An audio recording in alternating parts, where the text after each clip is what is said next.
Bom dia. Que a graça e a paz do Senhor Jesus Cristo seja em sua vida, no seu lar, em seus negócios. Quero agradecer a Deus por permitir entregarmos nossas primícias a Ele e juntos desfrutarmos de mais um dia dessa palavra que se encontra na carta aos Efésios, no capítulo 6, versículo 18, que diz: E orai em todo tempo com toda oração e súplica no Espírito. Vigiai nisso com toda a perseverança e súplica por todos os santos. Alguém já disse que devemos orar como se tudo dependesse de Deus? E devemos trabalhar como se tudo dependesse de nós? Separar as duas coisas dessa forma nem sempre é fácil, mas de fato, orar e agir em Deus fazem parte do processo das conquistas. Oração e ação não são coisas opostas, são atitudes complementares e a cada uma tem a sua devida importância. Esforça-te e clama. Busca o alto e avance. Renda-se a Deus e lute. Quando lemos as Escrituras, vemos que os planos de Deus se concretizam por esse caminho e nessa direção. Em um mundo cada vez mais ativo, é comum opor a oração à ação e a desvirtuar o significado e o sentido da contemplação. Mas estas atividades não são contrapostas, e sim absolutamente complementares. Mais ainda, pois uma depende da outra.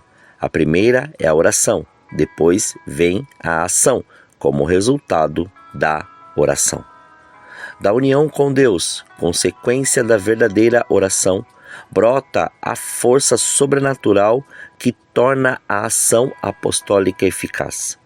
Ao faltar esta dimensão espiritual, ou ao falar desta dimensão espiritual, o apostolado pode se tornar mero ativismo, sem sentido sobrenatural, ou simples filantropia, sem alcance redentor do Evangelho, porque acaba se tornando algo tão rotineiro que não tem um entendimento espiritual daquilo que se tem que fazer. O caminho da oração leva necessariamente à ação, e esta ação terá mais resultado quanto mais intensa for a vida de oração. Quanto mais oração, mais ação. É possível observar que na palavra nos mostra que quanto mais cresciam em sua vida de oração, mais atendiam às necessidades do próximo. Perceba que Deus não está esperando as obras que a pessoa possa realizar, ou que a pessoa pode realizar. No caso, sua ação apostólica. E sim, que se dê a Ele a oportunidade de fazer suas obras nela e através dela. É preciso encontrar e conhecer Cristo primeiramente na oração. Crer de todo o coração e se render para que haja este nível de intimidade e de proximidade. Paulo estava ensinando isso na igreja de Éfeso e em todos os lugares que passava e nas cartas que escrevia. Lembremos quando Jacó foi ao encontro de seu irmão Esaú. Temeu, pois o havia enganado anteriormente. Então orou a Deus e tomou atitudes que viessem a trazer reconciliação entre ambos. Dessa forma, ele aplacou a ira do seu irmão. Da mesma forma, vemos Neemias. Ele não era apenas um homem prático, um homem de ação. Era também alguém que acreditava na oração, como todo o seu livro nos permite perceber.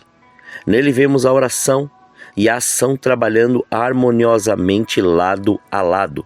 Nós, porém, oramos ao nosso Deus e pusemos guarda contra eles de dia e de noite.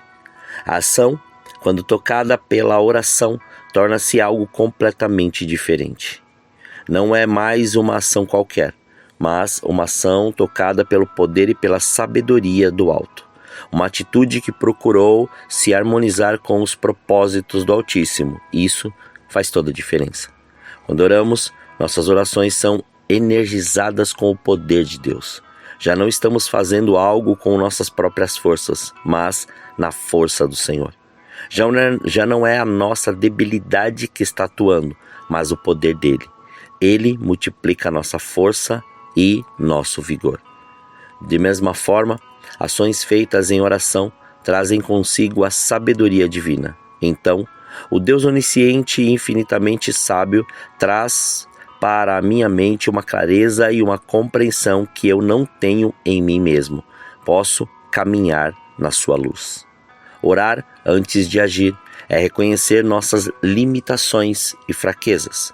Agir depois de orar é reconhecer que eu posso todas as coisas naquele que me fortalece.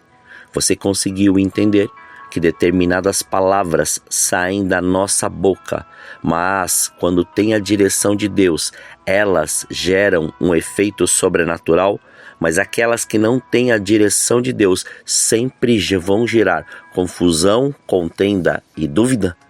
Então, perceba isso e comece a praticar a oração em tudo o que for fazer e em todas as coisas que você for colocar as suas mãos. Antes, ore, pergunte ao Senhor, peça a direção a Ele e somente faça se Ele assim o direcionou a fazer.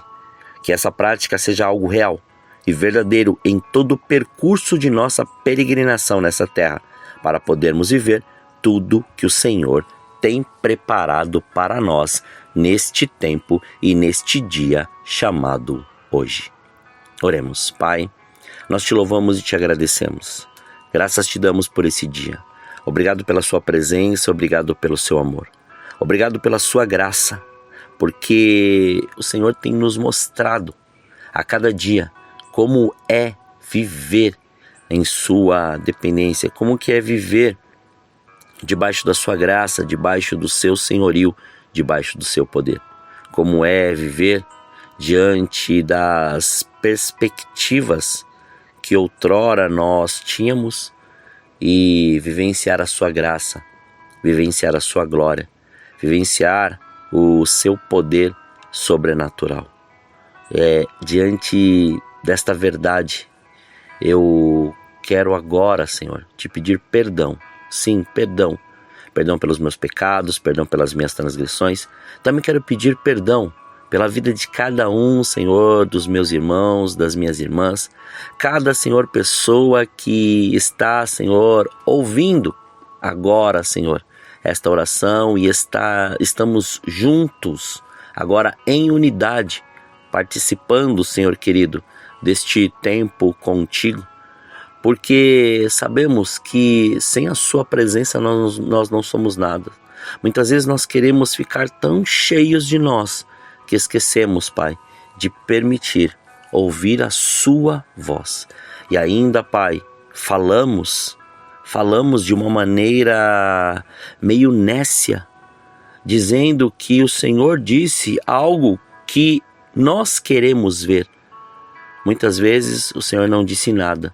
Mas, por causa do nosso ego, por causa do nosso orgulho, acabamos dizendo coisas que o Senhor não disse e falando coisas que o Senhor não falou.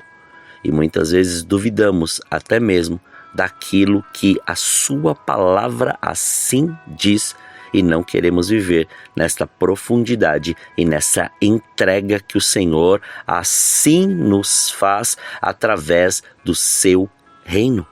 Então, Pai, que em nome de Jesus que possamos tomar a consciência, ter o discernimento e ter a revelação de cada ação, de cada atitude nossa, para nós podermos nos posicionar e podermos viver este reino que o Senhor estabeleceu em nós para que se cumpra a sua vontade. Que assim seja. Que possamos crescer no entendimento e no conhecimento de quem Tu és, para poder viver tudo que o Senhor preparou para nós neste tempo, em nome de Jesus.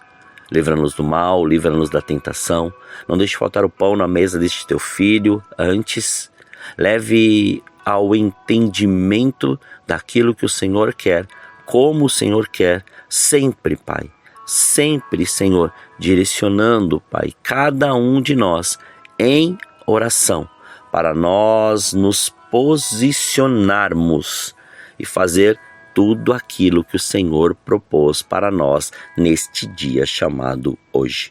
Muito obrigado. Consagramos este dia, consagramos nossa vida, consagramos todo o nosso ser, consagramos, Pai, nossos sonhos, nossos projetos, consagramos tudo diante do seu altar, para que o seu nome continue sendo glorificado, exaltado e engrandecido, e que nada, Senhor, nada, Pai, se perca. Antes tudo, Senhor, seja feito para louvor da sua glória. Consagramos este dia e a nossa vida diante de Ti, em nome de Jesus. Amém. Que você tenha um dia abençoado na presença do Senhor. E quem vos fala é o pastor Leandro Araújo, de São Paulo, capital. Deus te abençoe grandemente.